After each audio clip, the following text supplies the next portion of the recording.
Pessoas que tiveram a vida transformada por Deus. Verdadeiras histórias de conversão rumo à vida. É isso que você encontra aqui, no programa 180 Graus, o Ponto da Virada, que começa agora. Quando sentimos o toque de Deus na vida, uma mudança acontece.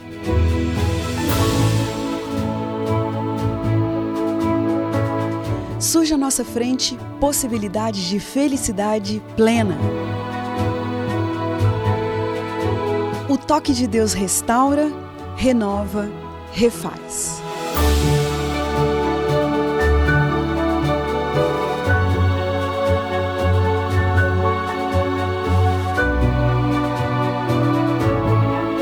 Hoje conheceremos uma pessoa que experimentou essa graça maravilhosa. Ela vai nos contar sobre essa mudança de 180 graus que lhe trouxe paz.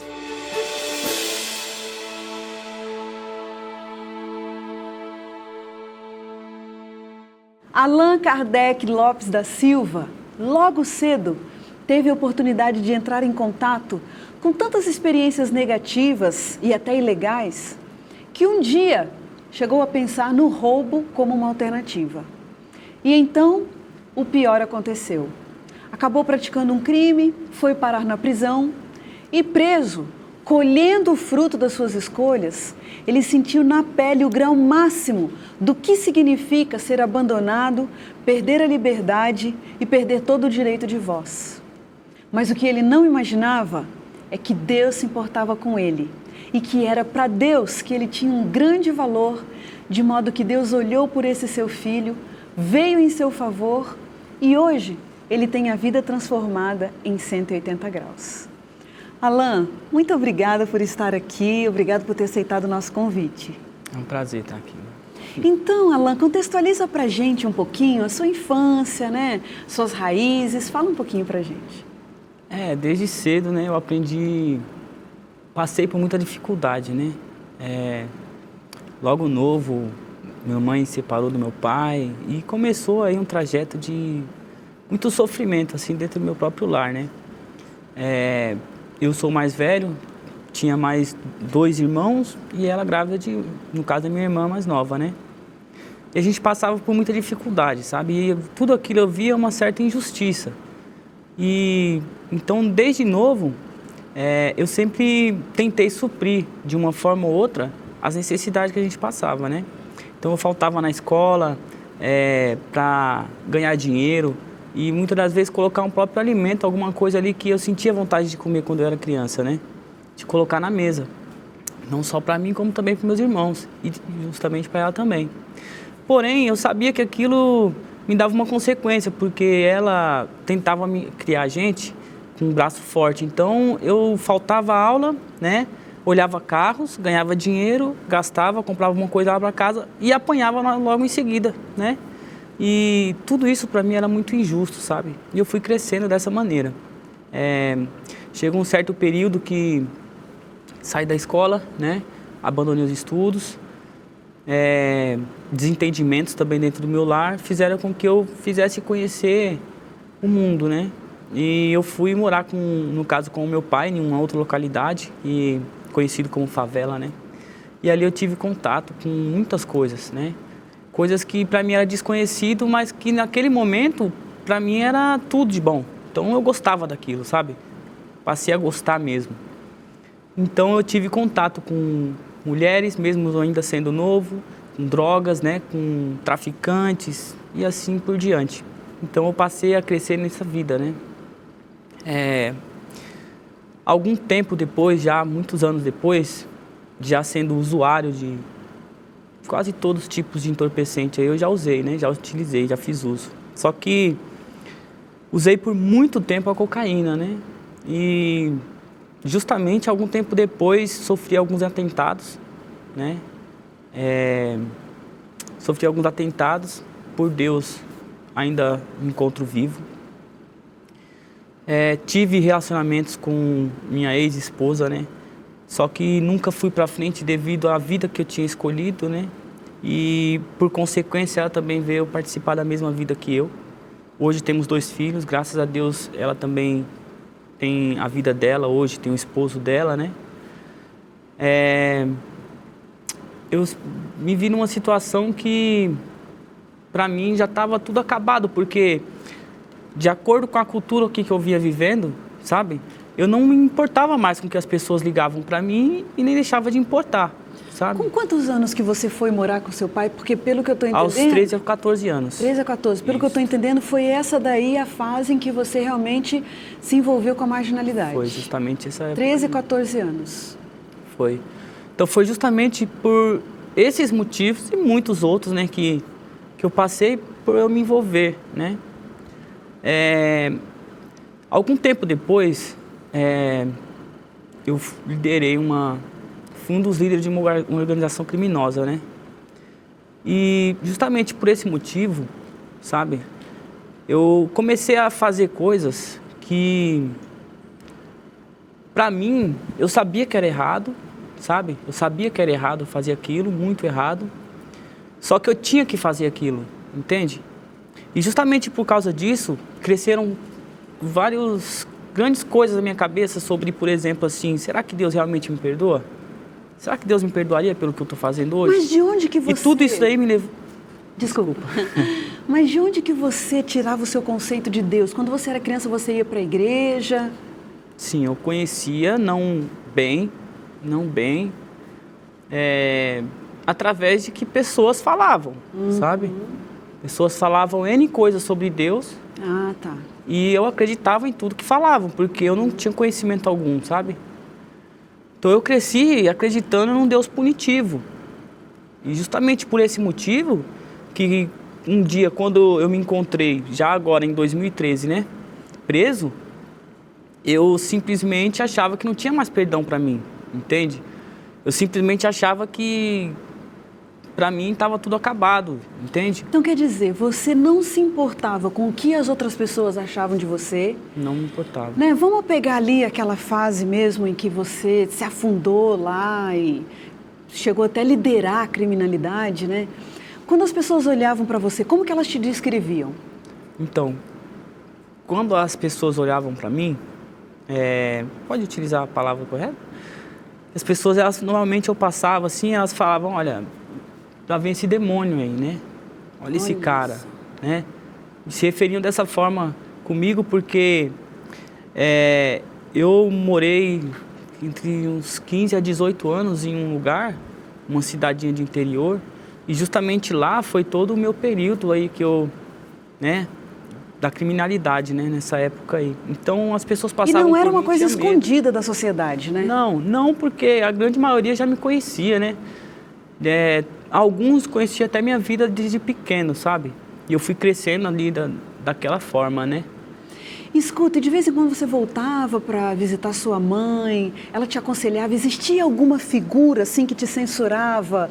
Não sei, um papel de uma avó, de repente alguém assim que te intimidasse e que você falasse, não, por essa pessoa eu não vou fazer essa coisa errada. Tinha essa figura? Olha, tinha muitas pessoas que eu poderia ter, né, como uma figura assim. Porém, eu não olhava para isso, né? Eu saía... Ficava meses fora, entende? Viajava, saía, ficava meses fora, voltava. Quando eu vinha visitar minha mãe, às vezes eu já... num estado totalmente diferente do que o que eu saí daquele momento, né? E voltava, então... Eu não sei dizer o certo se ela se sentia acuada quando eu chegava, sabe? Pelo que eu era, pelo que eu fazia, ela sabia disso. Ou se muitas das vezes ela gostava mesmo daquilo, né? Porque até meus próprios familiares, eles chegaram de um meio que virar as costas às vezes, sabe? Isso pelo que eu fazia, né? Pelo que eu era, naquele estágio, naquele momento, entende? E você com você mesmo, Alan? Porque pelo que eu estou entendendo, você não estava nem aí para o que as pessoas pensavam, não existia uma figura assim que te aconselhasse, a quem você ouvisse...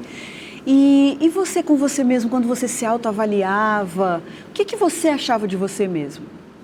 Então, eu não olhava para o futuro, né? Então eu vivia aquela vida de momento, naquele momento ali. Eu não tinha nenhuma expectativa de um futuro, não tinha uma expectativa assim de sei lá, melhorar a aparência futuramente ou melhorar em mim mesmo algo, sabe? Então, na verdade é que eu nem sequer pensava nisso, entende? Eu vivia simplesmente aquele momento. A única coisa que eu corria atrás era tempo para mim poder usar droga, era tempo para mim poder, sabe, me relacionar com pessoas que faziam todo tipo de situações que para mim agradava. Acontece que naquele momento, aquilo que me agradava só me fazia mal e eu mesmo não enxergava aquilo, entende? Na sua história, qual você acha que foi o fundo do poço, o momento mais triste da sua história? O fundo do poço, sem dúvida, foi a cadeia, né? Em 2013 mesmo, no início de 2013, eu fui preso em flagrante num assalto ali no Pacaembu, né? Em São Paulo, um bairro de classe alta ali. Com outras 2 pessoas, né? E fui preso em flagrante. Passei de passagem aqui em Jacareí mesmo, ali no CDP, né? De Jacareí. Nesse CDP eu tive contato com outro preso, entende? Fiz uma boa amizade com ele, a família dele toda é cristã, né? Hoje não pertence à mesma igreja que hoje eu pertenço, mas toda cristã.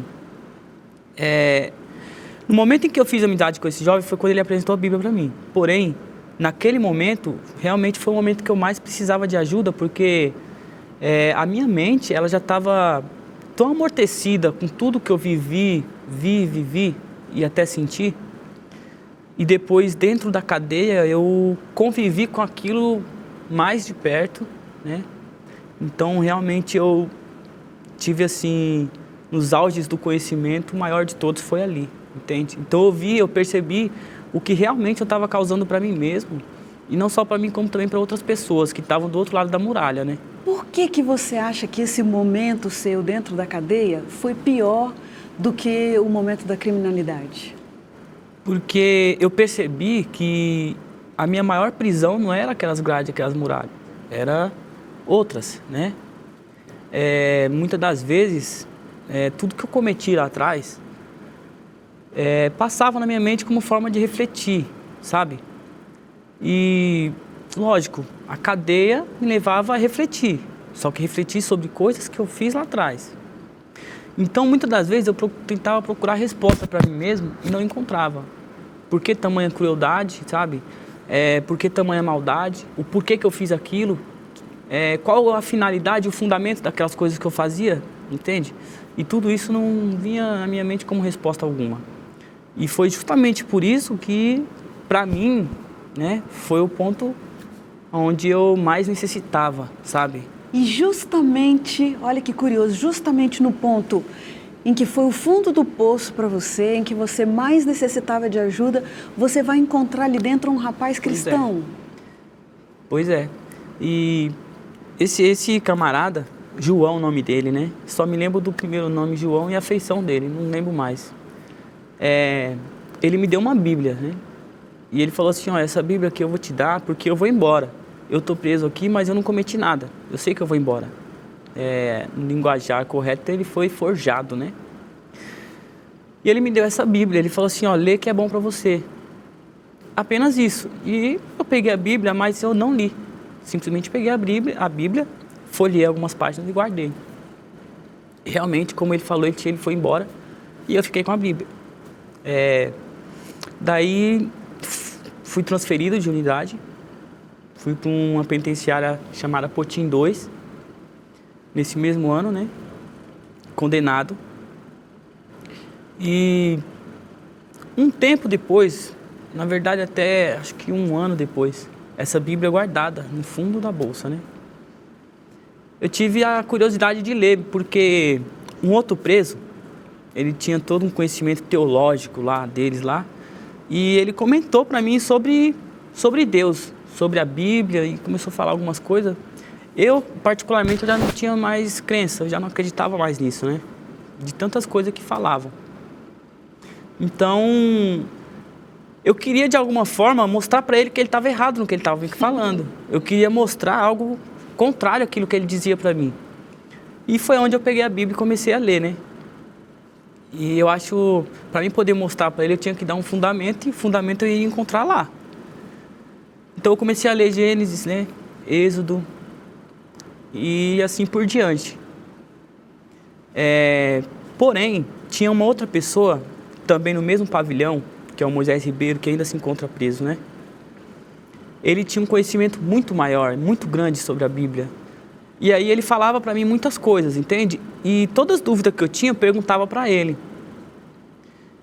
Só que ele, por sua vez, ele me deu uma revista da Bíblia Fácil. Ele falou assim, olha, eu ganhei isso aqui de um amigo que mandou para mim, porém eu não gostei porque eu tenho outros estudos e tal, né? Isso daqui não é a minha praia. Vou jogar fora, se você quiser ler, aí eu peguei para ler. E lendo essa Bíblia, que é o estudo do Apocalipse, né? Bíblia Fácil. Eu comecei a entender um pouco mais daquilo que eu estava lendo. O rapaz que eu queria mostrar o contrário para ele, ele saiu da unidade que a gente estava, foi para uma outra unidade, né? Por transferência de presídio. E eu continuei lendo. Só que, de acordo com o que vinham as lições da revista, sabe? Eu comecei a cuidar mais de mim. Mas escuta, você ganhou uma revista. Como assim que começaram a vir outras para você? Como que foi? Como que foi? Então, justamente por esse motivo. Eu comecei a ler as lições, né? E estudá-las, assim, sozinho. Eu lia a Bíblia, lia o estudo e ia... E de acordo com o que ia avançando cada estudo, eu me dava conta de que ali eu poderia ter a resposta que eu queria para mim, entende? E cada dia que passava, mais eu queria ler aquilo e entender aquilo. E foi a primeira vez que eu fiz algo que me saciou, sabe?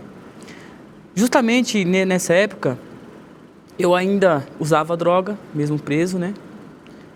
Fumava muito. E eu era o chamado disciplina do pavilhão, entende? Tinha outros 300 presos ali que a gente disciplinava, entende? Todo mundo achou tudo muito estranho, sabe? Só que eu estava em busca de um conhecimento a qual eu nunca tive na vida, entende? Então o que acontece? A partir dessa primeira revista, sabe, que eu li, eu comecei a mudar, entende? E essa mesma pessoa que me deu a revista falou que se você mandar uma carta, eles podem te ouvir e eles vão te mandar uma resposta e quem sabe você pode até estudar com eles. Ah, entendi. E você... Só que... Desculpa. Não, é que você disse que se você escrevesse uma carta, mas o que você pensou quando ele te falou em escrever? Aí eu olhei a minha realidade e eu pensei, poxa, o cara disciplina de um pavilhão, né? Tudo que eu pratiquei, tudo que eu sei que eu fiz, hoje sendo uma liderança negativa para o sistema, você acha que eles vão dar ouvido para mim? E aí ele falou assim, não, eles dão, porque eles não sabem quem é você, simplesmente eles vão te ajudar. Foi passando o tempo, os dias, e eu fui automaticamente parando de fumar, sabe? Fui ficando meio diferente, assim, entre a rapaziada, né? E justamente chegou um dia que eu falei, eu vou escrever essa carta. Olha. E eu escrevi a carta, né? E nessa carta, por incrível que pareça, eu consegui expressar um monte de sentimentos que talvez eu nunca tinha falado com ninguém, porque eu não tinha nem a coragem de sentar frente a frente com alguém e falar sobre aquilo que eu sentia, entende? Só que na carta eu consegui colocar isso. E talvez eu tenha conseguido até passar para outra pessoa isso, né? Que até consegui encontrar, né, a nossa amiga lá e ela realmente falou que teve bastante sentimento naquela carta, né? E sem esperar nada eu enviei, sabe? Porque eu acreditava que se eu escrevesse e mandasse, se alguém mandasse o retorno era bom. Se não, também, né, não tinha nada a perder. Não é verdade? Até mesmo aguardando chegar o retorno daquilo ali, o tempo foi passando, eu continuei estudando a mesma revista, né? E fui mudando. Foi aonde eu pedi recolha, né? Entreguei o meu papel, né? Pedi para sair, saí, mudei de cela, fui para uma outra cela, né? Morar com a população. E ali eu fui, cada dia, modificando a minha forma de ser através do estudo da revista Bíblia Fácil, né? Só que quando chegou a carta, com a próxima revista, né, que é a de Daniel, né? E uma carta também, ali eu tive a certeza de que aquilo que eu estava lendo realmente era verdade, que não era engano, ao contrário do que muitos diziam ali mesmo. E pela primeira vez eu fui amado. Pela primeira vez ali eu me senti amado, porque alguém que não me conhecia leu a minha história e resolveu me ajudar, mesmo à distância, sem eu conhecer, sabe? Então, para mim, o mesmo sentimento que eu tive quando eu ganhei a minha liberdade, eu tive também quando recebi essa primeira carta. Por quê? Porque mesmo minha mãe, né, minha família, ela fazendo de tudo para me ajudar, entre visitas, né, e levando aquilo que eu precisava, mas eu precisava de alguma coisa mais que aquilo, sabe? E através dessa carta eu senti calor humano, entende? Então... É bonito, né? Lindo a gente ver como que Deus usa as pessoas, mesmo à distância. No caso, você não viu ninguém, mas você sabia que alguém tinha recebido sua carta, lido sua carta, deu valor a ela. E eu imagino também que quando você recebeu aquela resposta, aquilo veio para você como se fosse uma própria resposta de Deus, né? Deus cuidando de você também. Verdade. E é justamente por isso. Hoje, quando eu falo do meu testemunho, eu me emociono muito, porque... Mas é emocionante mesmo. Existem coisas que eu posso falar, coisas também que eu passei, sabe, que acho que não é necessário falar, e outras coisas que eu não posso falar. Mas, vendo o fato do que eu vi e vivi, os lugares por onde eu passei, sabe? Hoje eu me emociono porque eu senti de uma forma que, sem ver nada, sabe? Quando você está no escuro, você não vê nada, mas você sente alguém te abraçando. Você sente um calor diferente, sabe? Foi um sentimento que é uma coisa ficou guardado para mim, né? como realmente a libertação. Amém. Que então eu acho que naquele momento eu realmente fui liberto mesmo, sabe? Justamente através de uma única carta, né? Que coisa linda. Eu sei, Alan, que a gente poderia continuar conversando tanto, eu gostaria de ouvir tanto mais e o nosso tempo é tão curto, mas só uma última pergunta. Rapidamente, eu fiquei curiosa quando você disse no início que você, inclusive, veio preso aqui para Jacareí. E hoje nós estamos gravando aqui em Jacareí, justamente no Novo Tempo. Jacareí. Teve algum momento em que você veio para Novo Tempo aqui, para gravar seu testemunho e passou pela sua mente e falou assim, puxa vida, eu já vim nessa cidade antes, já vim para cá numa condição e hoje eu estou vindo em outra condição? O que te passou à mente? Teve sim. Quando eu pus os pés aqui em Jacareí, a primeira coisa que passou na minha frente aqui na portaria, né? Foi que eu passei aqui um dia, mas em outras condições, né? Antes eu não tinha liberdade para mim ver o que estava ao meu redor, mesmo porque eu estava dentro de um carro escoltado por N viaturas, né? E eu não podia ver o mundo, porque até isso era limitado para mim, sabe? Mas com muito sofrimento, assim, porque a maior prisão, como eu falei, era aquela mental, aquela era a minha maior prisão. Hoje, quando eu pisei os pés ali, olhei aqui, vi o prédio, a primeira coisa que passou na minha cabeça é o trabalhar de Deus, que é maravilhoso, porque quem eu fui um dia, sem ter liberdade nem sequer para você poder olhar aquilo que está ao redor. E hoje Ele me coloca justamente aqui para me poder contar. É isso mesmo. Testemunho. E hoje você está aqui como um príncipe no reino de Deus, com um lugar de honra nesse lugar, nesse prédio, no reino de Deus mesmo, no reino de Deus. Louvado seja Deus pela sua história. Amém. Alan, a gente tem então aqui no nosso programa aquele momento das perguntas rapidinhas, vamos lá? Depois de tudo que você viveu e viu e experimentou, quando você pensa hoje na palavra Deus, o que é que te vem à mente? O Criador, um ser maravilhoso, Liberdade. Liberdade. O que te vem à mente quando você pensa hoje em liberdade? Quando eu penso em liberdade, eu penso no sacrifício. Uma dica. Dica.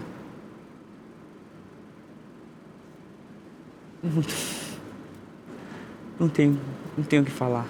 Qual o seu objetivo em vir contar seu testemunho aqui hoje? Meu objetivo é alcançar o maior número de jovens possível e mostrar para eles que ainda há saída.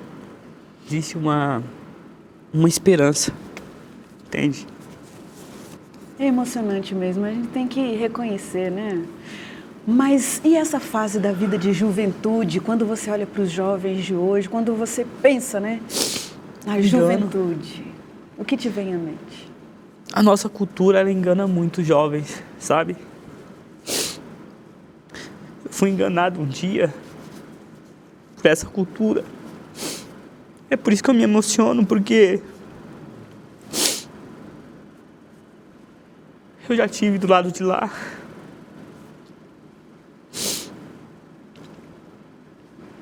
E o jovem hoje praticamente não tem a oportunidade de conhecer aquilo que eu conheci, de viver o que eu vivi com Deus, porque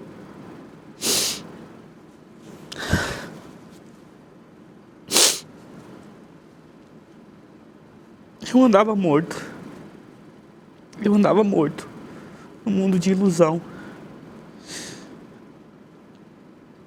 Aquela carta foi como a própria palavra de Cristo, sabe? Quando ele fala para Lázaro, sai para fora.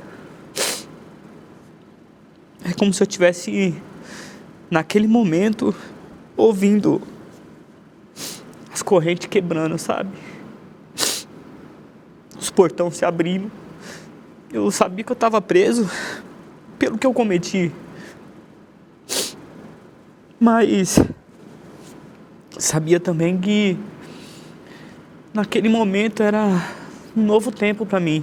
Amém. Era um novo começo, sabe? É isso mesmo. E hoje, Alan, qual é o verso da Bíblia que te guia, que te dá esperança? Que verso que você carrega com você?